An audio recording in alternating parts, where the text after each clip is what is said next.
Fala galera, tudo bem com vocês? Oi, pessoal do Bíblia. E aí, gente, vamos continuar nossa leitura bíblica em um ano. Estamos na nona semana, hoje é o quinto dia da nona semana. No quinto dia da nona semana, nós vamos ler Números 4, Números 5 e também Lucas, capítulo 17. Glória a Deus, vamos nessa. Pai, obrigado pelo teu amor, graça, bondade e misericórdia pelas nossas vidas. Obrigado, Deus, porque o Senhor nos tem Obrigada. abençoado constantemente. Nós podemos contar com a sua fidelidade, com o Sim. seu constante amor, com sua constante bondade em nossas vidas. Abre nossos olhos e ouvidos para ouvir a sua voz durante a leitura da tua palavra, em nome de Aleluia. Jesus. Amém. Amém. Amém. Números 4. Disse o Senhor a Moisés e a Arão: façam um recenseamento dos coatitas na tribo de Levi, pelos seus clãs e famílias. Contem todos os homens entre 30 e 50 anos aptos para servir, para que façam o serviço da tenda do encontro. O serviço dos coatitas na tenda do encontro será o cuidado das coisas santíssimas. Quando o acampamento tiver que mudar, Arão e seus filhos entrarão e descerão o véu protetor e com ele cobrirão a arca da aliança. Depois a cobrirão com couro, estenderão um pano inteiramente azul sobre ela e colocarão as varas no lugar. Sobre a mesa da presença, eles estenderão um pano azul e colocarão os pratos, os recipientes para incenso, as tigelas e as bacias para ofertas derramadas e os pães da presença, que devem estar sempre sobre ela.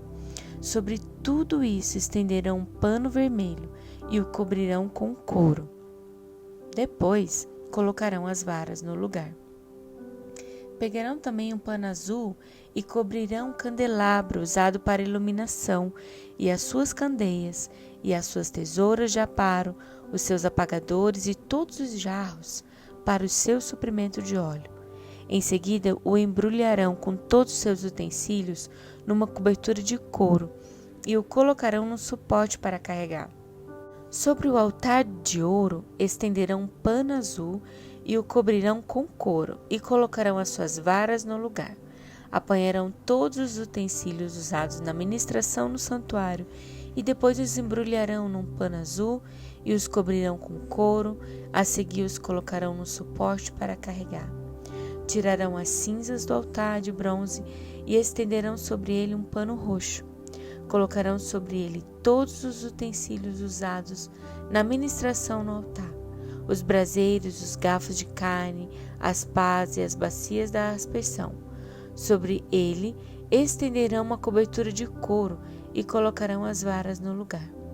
Quando Arão e seus filhos terminarem de cobrir os utensílios sagrados e todos os artigos sagrados e o acampamento estiver pronto para partir, os coatitas virão carregá-los, mas não tocarão nas coisas sagradas.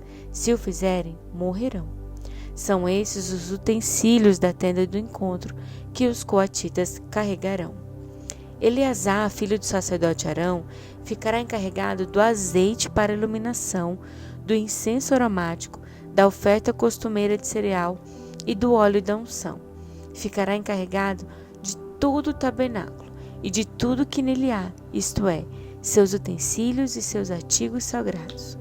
O Senhor disse ainda a Moisés e Arão: não permitam que o ramo dos clãs coatitas seja eliminado dentre os levitas, mas para que continuem vivos e não morram quando se aproximarem das coisas santíssimas. Arão e seus filhos entrarão no santuário e designarão a cada homem a sua tarefa e o que deverá carregar. Os coatitas não entrarão para ver as coisas sagradas, nem por um breve momento, para que não morram.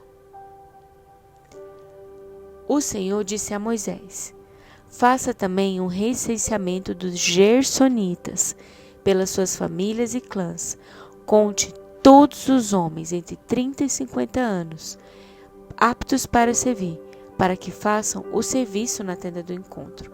Este é o serviço dos clãs gersonitas, que devem fazer e carregar. Eles levarão as cortinas internas do tabernáculo, a tenda do encontro, a sua cobertura, a cobertura externa de couro, as cortinas da entrada do templo, da tenda do encontro, farão tudo o que for necessário com aquelas coisas e com as cortinas externas do pátio que rodeiam o tabernáculo e o altar com a cortina da entrada, com as cordas e com todos os utensílios usados em seu serviço. Todos os serviços deles, tudo o que devem fazer e carregar, estará sobre a direção de Arão e de seus filhos. Designe como responsabilidade deles tudo o que tiver que carregar. Esse é o serviço dos clãs gersonitas na tenda do encontro. Suas atividades estarão sob a supervisão de Itamar, filho do sacerdote Arão. Conte os meraritas conforme os seus clãs e famílias, todos os homens entre 30 e 50 anos aptos para servir, para que façam o serviço da tenda do encontro. Esta é a responsabilidade deles no serviço que deverão realizar na tenda do encontro: carregar as armações do tabernáculo, seus travessões, suas colunas e suas bases, bem como as colunas do pátio que rodeiam a tenda, com suas bases, suas estacas, suas cordas, todos os seus utensílios e tudo que está relacionado com o seu uso. Designe a cada um aquilo que deverá levar. Esse é o serviço dos clãs meraritas. Todos os serviços deles na tenda do encontro estará sob a supervisão de Itamar, filho do sacerdote Arão. Moisés e Arão e os líderes da comunidade contaram os coatitas conforme seu clã e família, todos os homens entre 30 e 50 anos aptos para servir, para que fizesse o serviço da tenda do encontro. Foram contados conforme os seus clãs, 2.750 homens, e esse foi o total de recenseados dos clãs coatitas que serviam na tenda do encontro. Moisés e Arão os contaram de acordo com a ordem do Senhor anunciada por Moisés. Os gersonitas foram contados conforme seus clãs e famílias, e todos os homens entre 30 e 50 anos aptos para servir para o serviço da tenda do encontro. Foram contados conforme os seus clãs e famílias, 2.630, e esse foi o total de recenseados dos clãs gersonitas que serviam na tenda do encontro. Moisés e Arão os contaram de acordo com a ordem do Senhor. Os meraritas foram contados conforme os seus clãs e famílias, e todos os homens entre 30 e 50 anos aptos para servir, para fazer o serviço da tenda do encontro, foram contados conforme os seus clãs, 3.200. E esse foi o total de recenseados dos clãs meraritas que serviam na tenda do encontro. Moisés e Arão os contaram de acordo com a ordem do Senhor anunciada por Moisés. Assim Moisés, Arão e os líderes de Israel contaram todos os levitas conforme seus clãs e famílias, e todos os homens entre 30 e 50 anos de idade vieram para servir e carregar a tenda do encontro. Somavam 8.580, conforme a ordem do Senhor anunciada por Moisés. A cada um foi designado seu trabalho e foi dito que deveria carregar. Assim foram todos contados conforme o Senhor tinha ordenado a Moisés. Número 5. O Senhor disse a Moisés: ordene aos israelitas que mandem para fora do acampamento todo aquele que tiver lepra, ou que tiver algum fluxo, ou se tornar impuro por tocar um cadáver. Mande-os para fora do acampamento, tanto homens como mulheres, para que não contaminem o seu próprio acampamento, onde habito entre eles. Os israelitas assim fizeram e os mandaram para fora do acampamento, como o Senhor tinha ordenado a Moisés. E o Senhor disse a Moisés: diga aos israelitas: quando um homem ou uma mulher prejudicar outra pessoa e, portanto, ofender o Senhor, será culpado, confessará o seu pecado, o pecado que cometeu, fará a restituição total, acrescentará 1/5 a esse valor e entregará tudo a quem ele prejudicou. Mas, se o prejudicado não tiver nenhum parente próximo para receber a restituição, este pertencerá ao Senhor e será entregue ao sacerdote, juntamente com o carneiro com o qual se faz propiciação pelo culpado. Todas as contribuições, ou seja, todas as dádivas sagradas que os israelitas trouxerem ao sacerdote pertencerão a ele. As dádivas sagradas de cada pessoa pertencem a ela, mas o que ela der ao sacerdote pertencerá ao sacerdote.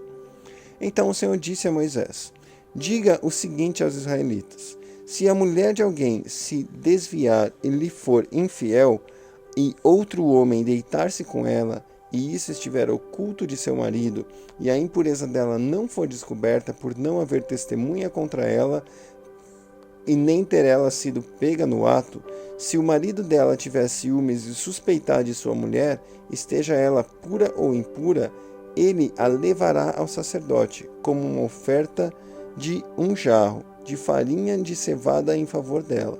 Não derramará azeite nem porá incenso sobre a farinha, porque é uma oferta de cereal pelo ciúme, para que se revele a verdade sobre o pecado. O sacerdote trará a mulher e a colocará perante o Senhor. Então apanhará um pouco de água sagrada num jarro de barro e colocará na água um pouco do pó do chão do tabernáculo. Depois de colocar a mulher perante o Senhor, o sacerdote soltará o cabelo dela e porá as mãos dela na oferta memorial, a oferta pelo ciúme, enquanto ele mesmo terá em sua mão a água amarga que traz maldição.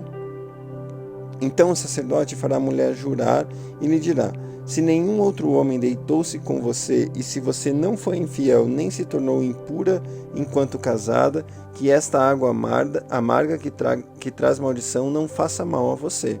Mas se você foi infiel enquanto casada e se contaminou por ter se deitado com outro homem que não é seu marido, então o sacerdote fará a mulher pronunciar esse juramento com maldição, e que o Senhor faça de você objeto de maldição e de desprezo no meio do povo, fazendo que sua barriga enche e você jamais tenha filhos. Que esta água que traz maldição entre em seu corpo, encha sua barriga e impeça de ter filhos. Então a mulher dirá: amém, assim seja. O sacerdote escreverá essas maldições no documento e depois as lavará na água da amargura. Ele a fará beber a água amarga que traz maldição, e essa água entrará nela, causando-lhe amargo sofrimento. O sacerdote apanhará as mãos dela e a oferta de cereal pelo ciúme, e moverá ritualmente perante o Senhor, e a trará ao altar. Então apanhará um punhado da oferta de cereal como oferta memorial, e a queimará sobre o altar. Depois disso fará a mulher beber água. Se ela houver se contaminado sendo infiel ao seu marido, quando o sacerdote fizer que ela beba água que traz maldição, essa água entrará nela e causará um amargo sofrimento. Sua barriga inchará, e ela, incapaz de ter filhos, se tornará objeto de maldição no meio do seu povo. Se, porém, a mulher não houver se contaminado, mas estiver pura, não sofrerá punição, e será capaz de ter filhos.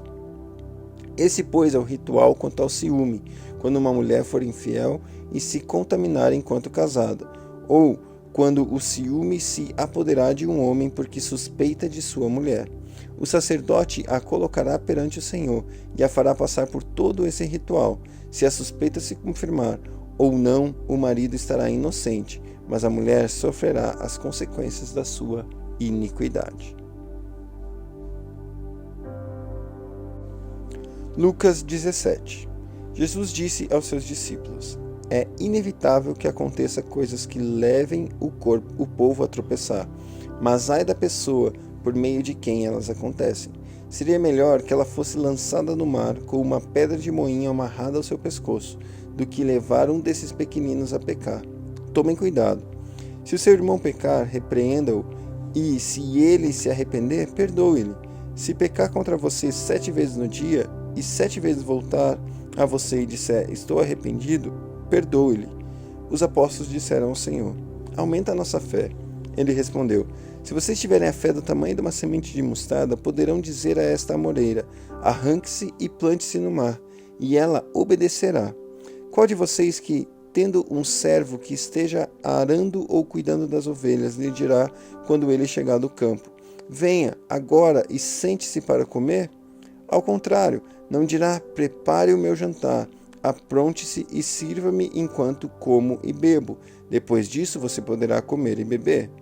Será que ele agradecerá ao servo por ter feito o que lhe foi ordenado? Assim também vocês, quando tiverem feito tudo o que foi ordenado, devem dizer: somos servos inúteis, apenas cumprimos o nosso dever. A caminho de Jerusalém, Jesus passou pela divisa entre Samaria e Galiléia. Ao entrar no povoado, 10 leprosos dirigiram-se a ele, ficaram a certa distância e gritaram em alta voz: Jesus, mestre, tem piedade de nós. Ao vê-los, ele disse: vão mostrar-se aos sacerdotes. Enquanto eles iam, foram purificados. Um deles, quando viu que estava curado, voltou louvando a Deus em alta voz, prostrou-se aos pés de Jesus e lhe agradeceu. Este era samaritano. Jesus perguntou: não foram purificados todos os 10? Onde estão os outros 9? Não se achou nenhum que voltasse e desse louvor a Deus a não ser esse estrangeiro? Então ele lhe disse: levante-se e vá, a sua fé te salvou. Certa vez, tendo sido interrogado pelos fariseus sobre quando viria o reino de Deus, Jesus respondeu: o reino de Deus não vem de modo visível, nem se dirá: aqui está ele ou lá está, porque o reino de Deus está no meio de vocês. Depois disse a seus discípulos: chegará o tempo em que vocês desejarão ver um dos dias do Filho do Homem, mas não o verão. Dirão a vocês: lá está ele, ou aqui está. Não se apressem em segui-los, pois o Filho do Homem, no seu dia, será como um relâmpago, cujo brilho vai de uma extremidade à outra do céu. Mas antes é necessário que ele sofra muito e seja rejeitado por esta geração. Assim como foi nos dias de Noé, também será nos dias do Filho do Homem. O povo vivia comendo e bebendo, casando-se e dando em casamento, até o dia em que Noé entrou na arca. Então veio o dilúvio e destruiu a todos. Aconteceu a mesma coisa nos dias de Ló. O povo estava comendo e bebendo, comprando e vendendo, plantando e construindo. Mas no dia em que Ló saiu de Sodoma, choveu fogo e enxofre do céu e destruiu a todos. Acontecerá exatamente assim no dia em que o Filho do Homem for revelado. Naquele dia, quem estiver no telhado de sua casa não deve descer para apanhar os seus bens dentro dela. Semelhantemente, quem estiver no campo não deve voltar atrás por coisa alguma. Lembre-se da mulher de Ló. Quem tentar conservar a sua vida, perderá, e quem perder a sua vida, salvará. Eu digo a vocês, naquela noite 2 pessoas estarão na cama, uma será tirada e a outra deixada. 2 mulheres estarão moendo trigo juntas, uma será tirada e a outra deixada. 2 pessoas estarão no campo, uma será tirada e outra deixada.